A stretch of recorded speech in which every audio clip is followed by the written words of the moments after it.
Marami mga negatibong pag-uugali ang isinisisi sa genetics. Nasa dugo yan, sabi nila. Sabi pa sa isang pag-aaral, pati raw pangangalunya o adultery namamana. Pero kumonsulta tayo ng isang eksperto para linawin ito.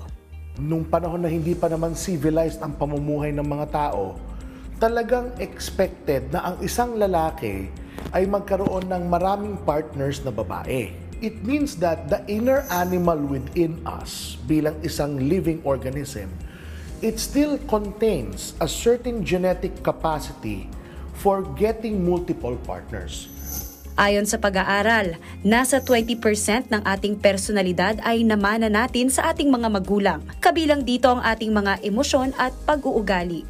So kung kunyari, let's say, you saw your parent in an unhappy relationship, and then this extramarital affair comes in, and that is where your parent found happiness. You as a person, you can now think, when the time comes that I'm unhappy with my own relationship, pwede rin akong makiapid. Sa isang pag-aaral naman, lumalabas na mas mataas ang tsansang magloko ng mga taong may gene na kung tawagin ay dopamine receptor D4. Paglilinaw ni Doc Tofi, hindi ito automatic. Kapag may oportunidad, pwedeng matrigger yon.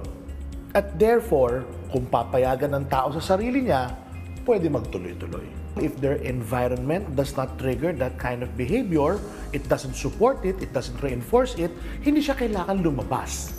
Kaya hindi raw dapat magpakulong sa mga ganitong paniniwala dahil nasa atin pa rin kung susundin natin ang ating impulse. Hindi automatic na magiging ganun ka rin. May say ka kung paano mo gustong gawin ang buhay mo. Your environment, your genetics, they don't define who you are. They are just components of what you are as a person. Pero it's still on how you use it. That's what's important. Kung nahihirapan, meron naman daw mga pwedeng lapitan. May therapy din na pwedeng makatulong i-manage ito. If you're encountering everyday circumstances na talagang nakaka-stress po sa inyo, you could go to a registered guidance counselor, you can go to a registered psychologist, you could go to a psychiatrist for that. Gaya ng ating kalusugan, hawak din natin ang ating kaisipan at personalidad. Kaya desisyon pa rin natin kung tayo ay magloloko o mananatili tayong loyal sa ating mga partners. Mga kapatid, Maui David po. Simula ng inyong araw na may alam at may pakialam sa mga may init at umaaksyong balita sa bansa.